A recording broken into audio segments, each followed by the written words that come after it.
सुप्रभात विद्यार्थी मित्रांनो, विषय मराठी इयत्ता 6वी पाठ्यपुस्तकातील कविता 6वी हे खरे खरे व्हावे आज आपण शिकणार आहोत। या कवितेचे कवयित्री सुमती पवार आहेत। कवितेला सुरुवात करण्यापूर्वी आपण थोडी माहिती कवयित्रींची जाणून घेऊया। सुमती पवार या मराठी साहित्यातील एक प्रसिद्ध अशा कवयित्री आहेत आणि त्यांनी मराठी साहित्यासाठी बरंच लिखाण केलेलं आहे। त्याचबरोबर त्यांनी अनेक बालगीतही लिहिलेले आहेत। त्यांच्या कविता संग्रहात विशेषतः संस्कार, सृजन, शिदोरी आणि सुमतीचे श्लोक हे कविता संग्रह प्रसिद्ध आहेत। विद्यार्थी मित्रांनो, आपल्या कवितेचे नाव काय आहे? हे खरे खरे व्हावे। बऱ्याच वेळा आपल्या मनामध्येही अशा अनेक कल्पना बालमनामध्ये येत असतात। तुम्हा विद्यार्थ्यांचं मनही बालमन आहे आणि त्यामुळे एखाद्या गोष्टीकडे पाहिलं की तुमच्याही मनामध्ये अनेक कल्पना उद्भवत असतात। जसं एखाद्या पक्षी दिसला, त्याचा तो रंग तो इतका सुंदर असतो, त्याची ती चोच, त्याचं ते उडणं, सगळ्या गोष्टींना बघून आपल्याला वाटतं आपणही पक्षी झालो असतो तर। इतकंच नाही तर एखाद्या झाडाखाली आपण बसलो तर हे सगळं बघून आपल्याला असा विचार येतो, खरंच मी पण जर ढग असतो तर किती मजा आली असती।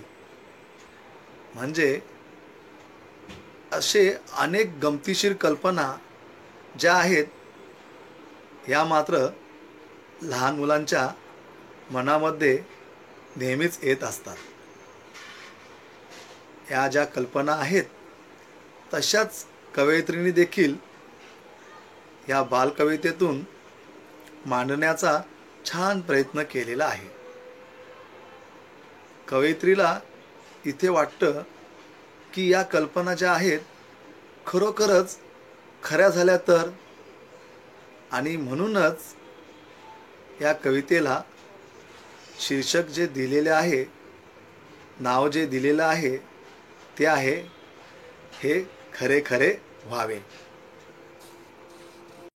कवयित्री म्हणतात, कधी कधी असं वाटतं खरंच ही जी कल्पना आहे ही खरंच खरी झाली तर, हे खरे खरे झाले तर, आणि तेच इथे त्यांनी मांडण्याचा प्रयत्न केलेला आहे। कवयित्री काय म्हणतात ते बघूया।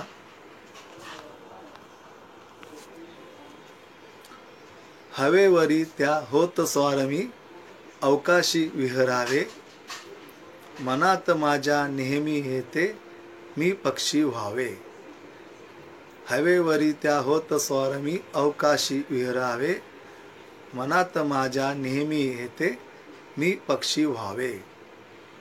दवबिंदू होऊनी पहाटे गवतावर उतरावे, सूर्यप्रकाशे वाफ होऊनी पुन्हा पुन्हा परतावे।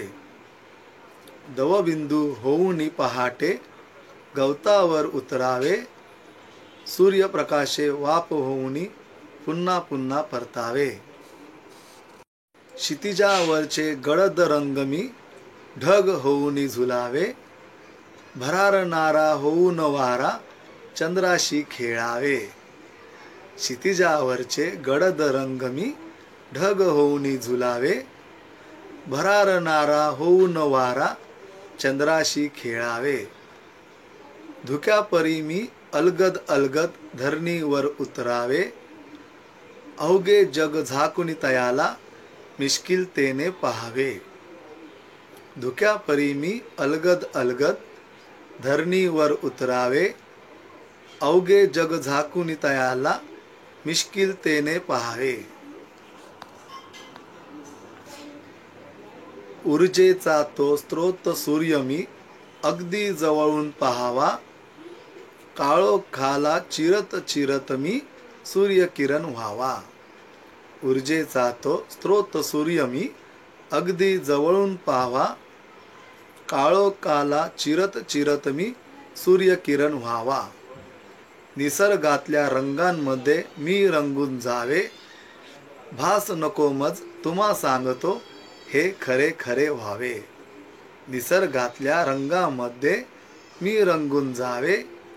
भास नको मज तुम्हा सांगतो हे खरे खरे व्हावे. हवेवरी त्या होत स्वार मी अवकाशी विहरावे. मनात माझ्या नेहमी येते मी पक्षी व्हावे. विद्यार्थी मित्रांनो, बघा, कवयित्रीने इथे अत्यंत एका लहान मुलाच्या मनात, एका बाल मनामध्ये येणारी ही कल्पना इथे मांडण्याचा प्रयत्न केलेला आहे.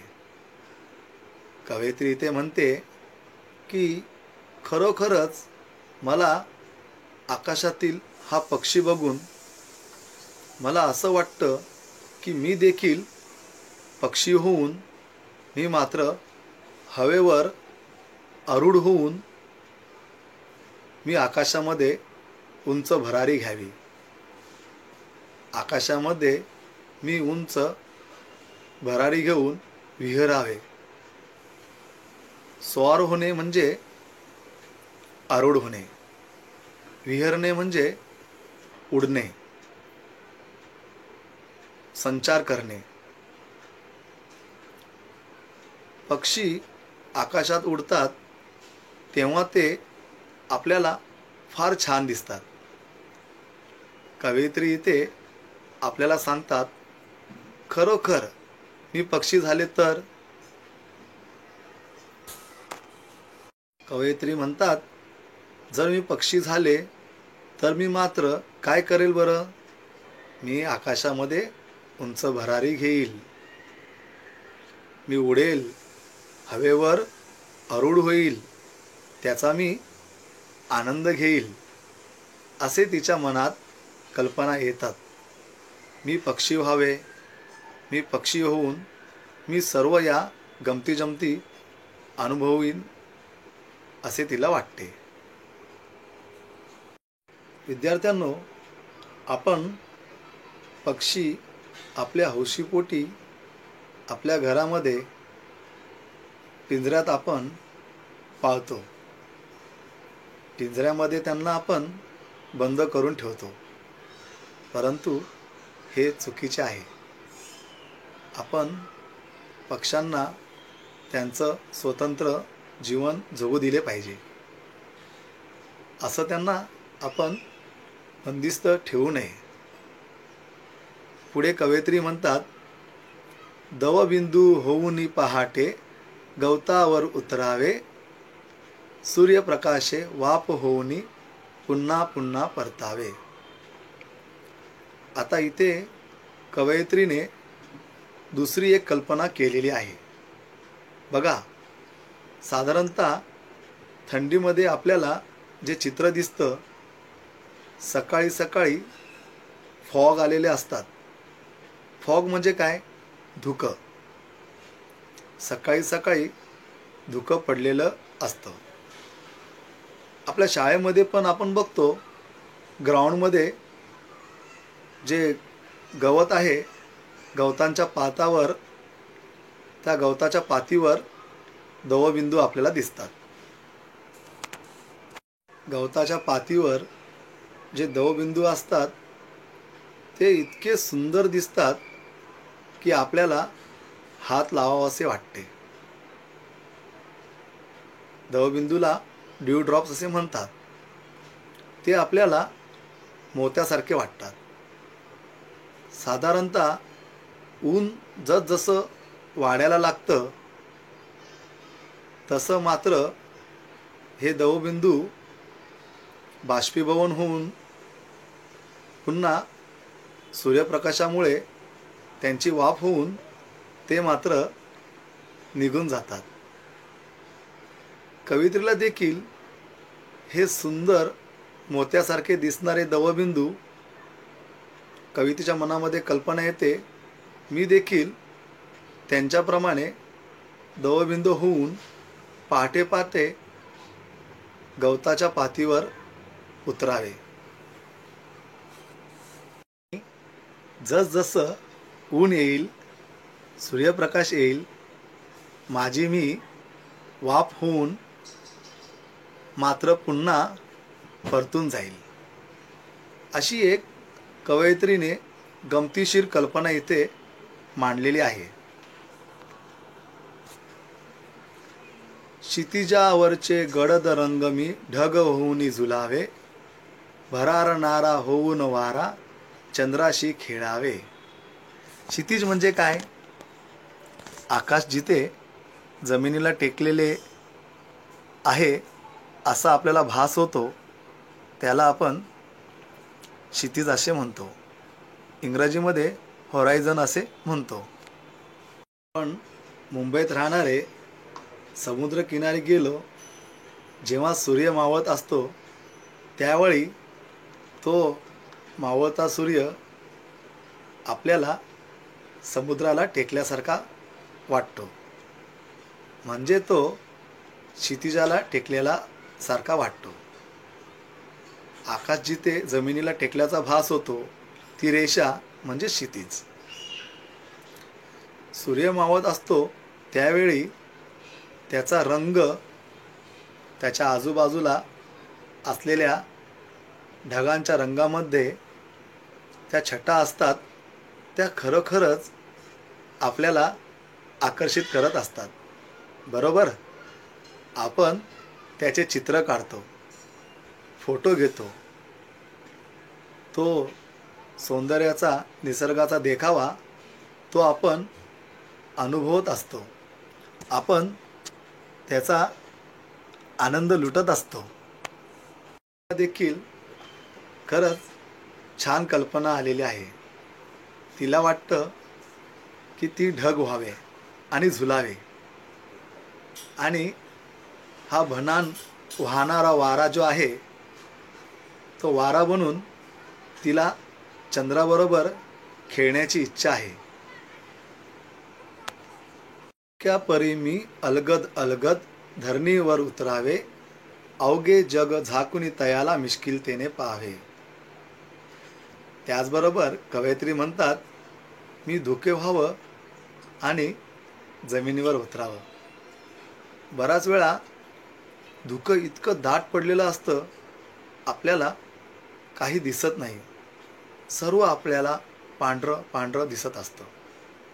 त्यामुळे त्यांनाही असं वाटतं की मी धुकं व्हावं आणि जमिनीवर धरतीवर उतरावं आणि काय करावं तर पूर्ण धरतीला झाकून टाकावं. मग अगदी खोडकर पद्धतीने, मिश्किलपणे म्हणजेच खोडकर वृत्तीने ते सर्व मी पाहावं. सगळ्यांना धरतीवरती मिश्किलतेने, खोडकर वृत्तीने पाहावे अशी कल्पना कवयित्री इथे करत आहेत. ऊर्जेचा तो स्रोत सूर्य मी अगदी जवळून पाहावा, काळोखाला चिरत चिरत मी सूर्यकिरण व्हावा. स्रोत ज्यामुळे मिळते तो मार्ग किंवा मूळ निर्मितीचा मार्ग, इंग्रजीमध्ये आपण सोर्स असे म्हणतो. ऊर्जेचा स्रोत कोण आहे तर सूर्य आहे. सूर्य आपल्याला ऊर्जा देतो. मनुष्याला ऊर्जा अत्यंत गरजेची आहे. बरोबर? आणि ही ऊर्जा आपल्याला कोण देतं? सूर्य देतो. त्यामुळे कवयित्रीने तीच कल्पना इथे मांडलेली आहे. ती म्हणते, ऊर्जेचा जो स्रोत सूर्य आहे त्याला मी अगदी जवळून पाहावे. ऊर्जेचा स्रोत सूर्य जो अगदी जवळून पाहण्याची तिची इच्छा आहे. सूर्याला आपण जवळून पाहू शकतो का? नाही. परंतु कवयित्रीला इथे अशी कल्पना आलेली आहे. बघा विद्यार्थ्यांनो, दिवसामध्ये 3 प्रहर महत्त्वाचे असतात. सकाळ, दुपार, संध्याकाळ. सकाळी साधारणतः वातावरण थंड असतं. दुपारी सूर्यकिरण कडक असल्यामुळे, प्रखर असल्यामुळे ऊन आपल्याला जाणवतं. सूर्य मावळतो त्यावेळी हळूहळू सगळीकडे काळोख पसरतो. या काळोखाला देखील मी चिरत म्हणजे काय? भेदत. कवयित्रीला असं वाटतं मी सूर्यकिरण व्हावे, कारण काळोखाला आपण घाबरत असतो आणि प्रकाश आपल्याला हवासा वाटत असतो. कवयित्रीला असे वाटते, या काळोखाला मी भेदून मी काय व्हावे बरं? सूर्यकिरण व्हावे आणि हा प्रकाश सगळीकडे पसरावा असे तिला वाटते. निसर्गातल्या रंगामध्ये मी रंगून जावे, भास नको मज तुम्हा सांगतो, हे खरे खरे व्हावे. विद्यार्थ्यांनो, निसर्ग आपल्याला खूप काही देत असतो. या निसर्गातील अनेक घटक कवयित्रीला व्हावेसे वाटते.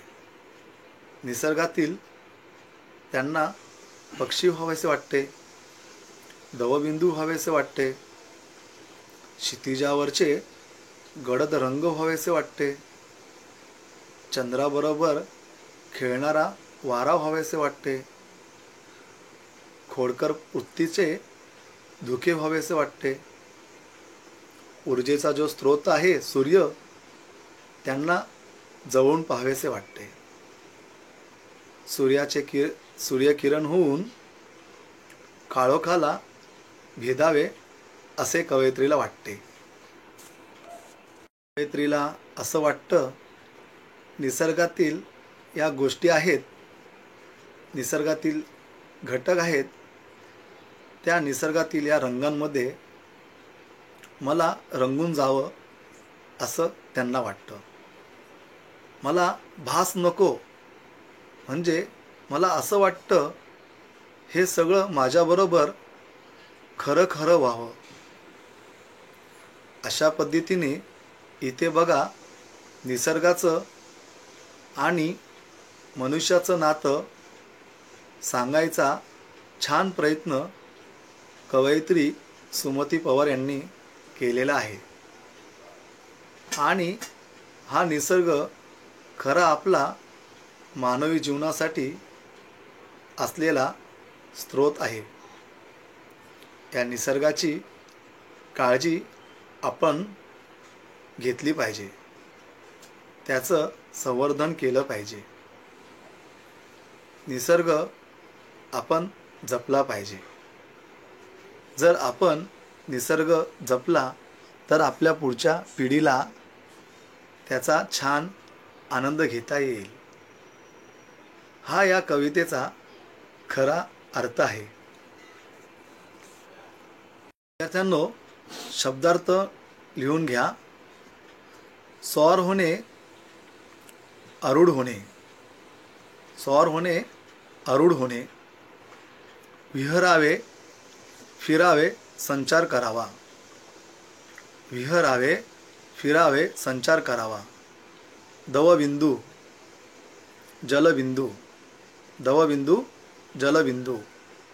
गडद दाट.